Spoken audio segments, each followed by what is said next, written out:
Hey guys, we're in Plasticity today, and today we're going to wind up making something that seems like it'd be very difficult to do, but actually is quite easy to do in a program like this. So we're going to make a gear, and I know you're probably thinking, well, that's going to be hard, but no, it's very easy. Check it out. First, we're going to make a circle here, a center circle. I'm just going to click in the middle, and we're just going to drag out until we are about where we want. I think I'm going to go about, let's go 500. So we hit tab, 500, enter. And now we have our circle, which is the main body of our gear. We're going to go ahead and lift up the center by clicking on our face select. We're going to hit face select, or the face.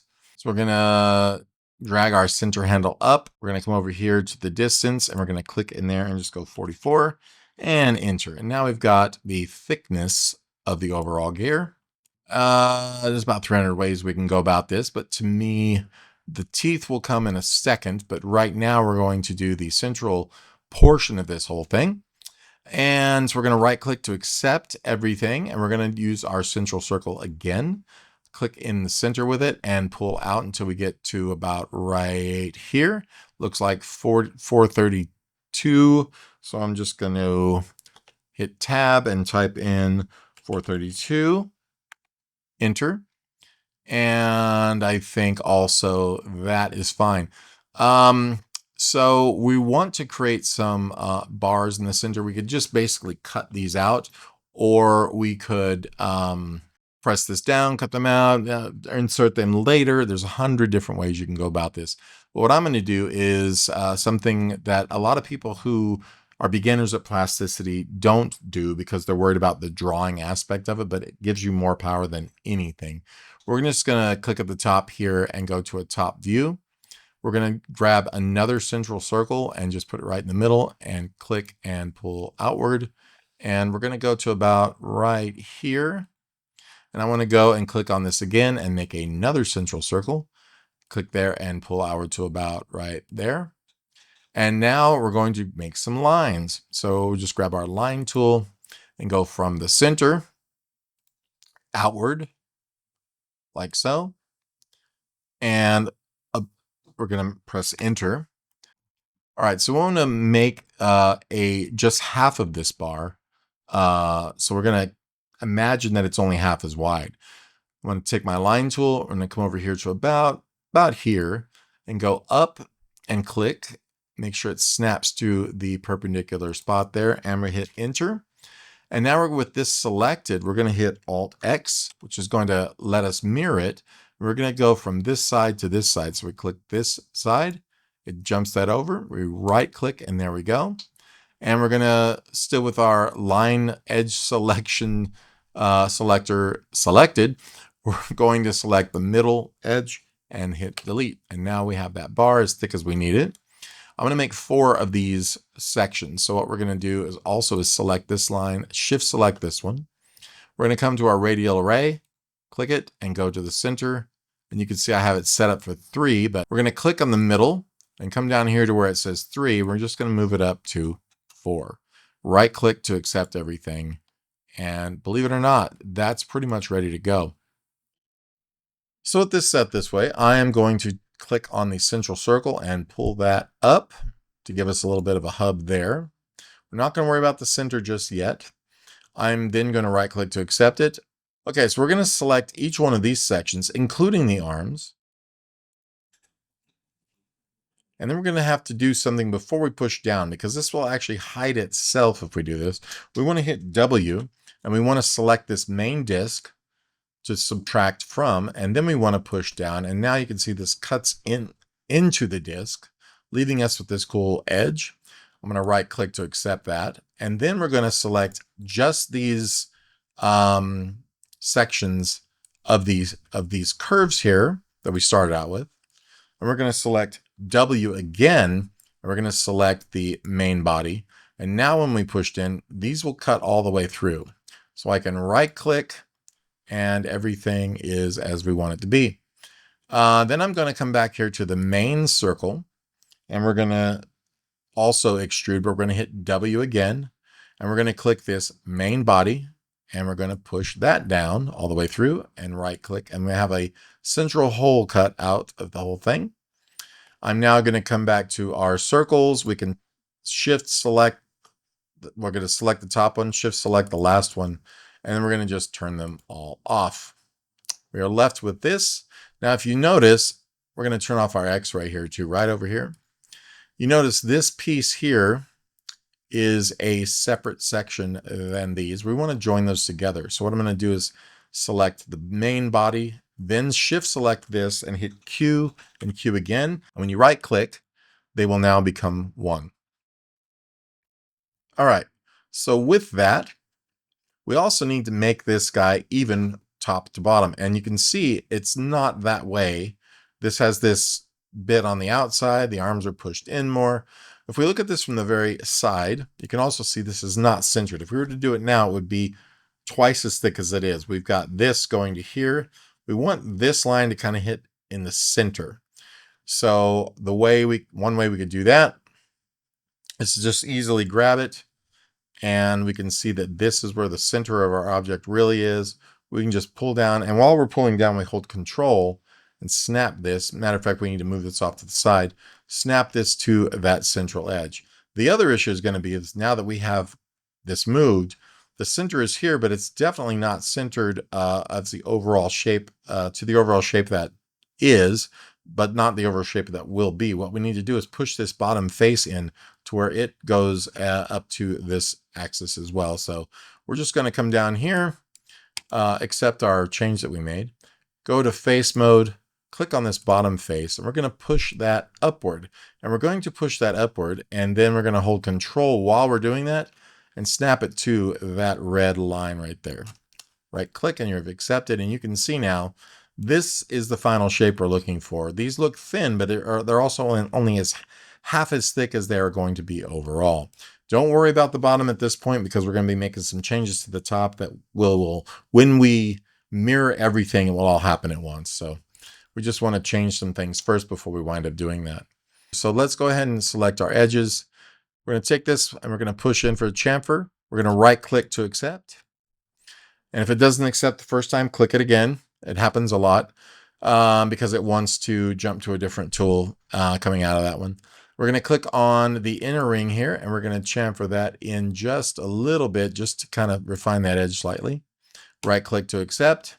We're going to do the same thing to this edge. Just push that chamfer just a bit inward there. Makes it nicer looking. Right click to accept. And then we're going to do the outside one. We're going to do this one just a little bit more, I think. But we need to save room for our gear teeth. So that's pretty good right there. Just say good to go. All right. So now with this done, we're going to mirror this entire body downward. So we're going to hit Alt X. And you can see that we have this little gizmo in the beginning or in the middle. This top piece will mirror the top to the bottom. This one would mirror it upward.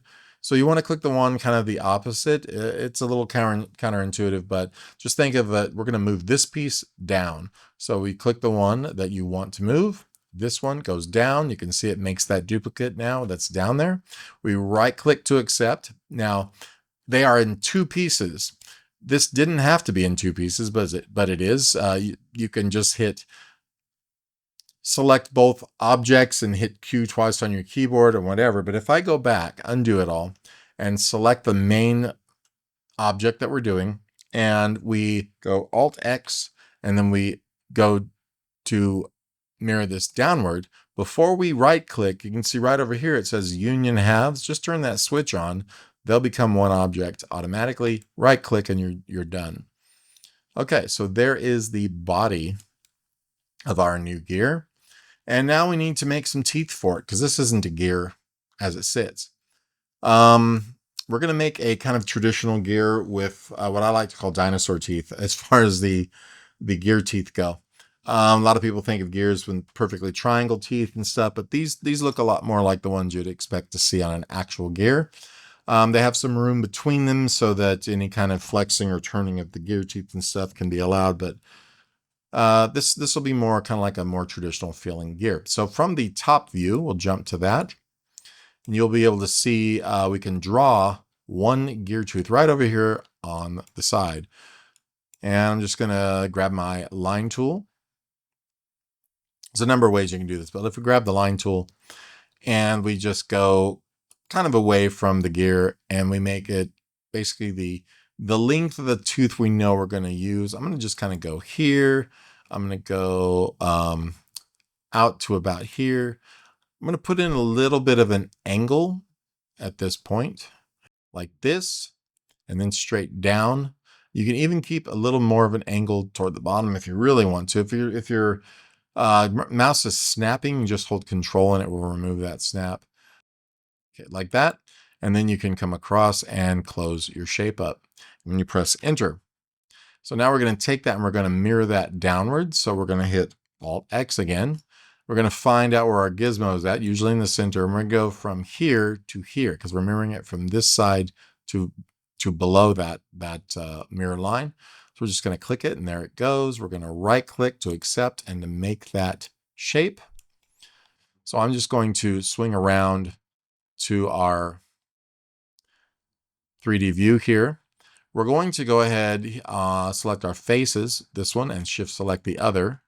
And as we pull up here, we're going to hit Tab, and it's going to let us do it in both directions at the same time. I think this one could probably go, let's go with just, let's say Tab. Nope. I'm just going to go this far, and then I'm going to come down here before we quit and put 10 in this box.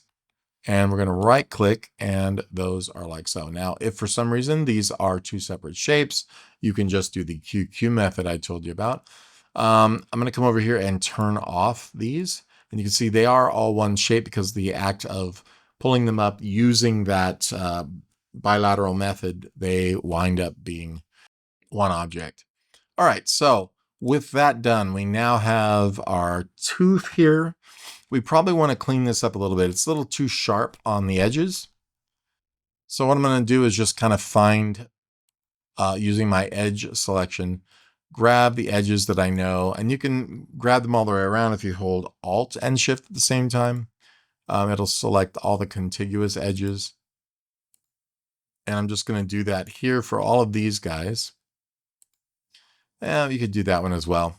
So all of them, we don't need the bottom ones because those are going to be intersecting. And we just want to pull this out to create a small fillet like that. It just keeps it from looking way too sharp. So I'm going to right click to accept that, deselect. All right, now to move this into position, we're just going to go to Object Select Mode. We're going to select the object, hit the G key for moving, and just move it along this red axis until it intersects. And that will be good.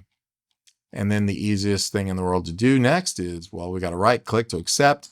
So we're going to make this create all the teeth we need all at once. And the easiest method is with our radial array. We're going to click on that button down here. We're going to move in and you'll see stuff jump around. Don't worry about that. We're going to just hover right over the center. In fact, let's go to get a top-down view here. We're just going to hover over the center and you can see it's only creating 4 of these, but once you click right in the center, you can see they're placed, but you can always add more by moving down into this little dialog box, and where it says 4, just start sliding over to the right. You can dial those up to however many you want to need. Let's go, oh, I don't know about that far. 44 of them. I'm going to right click to accept, and now we have most of our gear. And if you want, you can doll up any of these other edges that you like. You notice the reason why I did that fillet before we made the rest of the teeth is because doing this on every single tooth would have been a nightmare. Luckily though, there's only 4 of these arms. So you could come in here and hold Alt and select, you know, in fact, I think you can select Control Alt and you'll get all 4 of the edges at the same time here. So Control Alt Shift now. Yep, you get all the uprights at the same time. Control Alt Shift, you can see they all turned white. And once you have all of those, we can either push in or pull out to make an edge, either rounded or harder edge on those, just to break up the idea that those are just rectangles. If you also wanted to come in here now and grab, let's say, this edge and just put a small fillet on those, you can. Same thing here, grab all these. In fact, make sure you do it on both sides, these 3 as well. And once you have them, your little handle will be on the last one you selected. Just pull out a little bit to create a small fillet on those. You can see those are looking pretty solid now. It's weird how a fillet will make it look more substantial.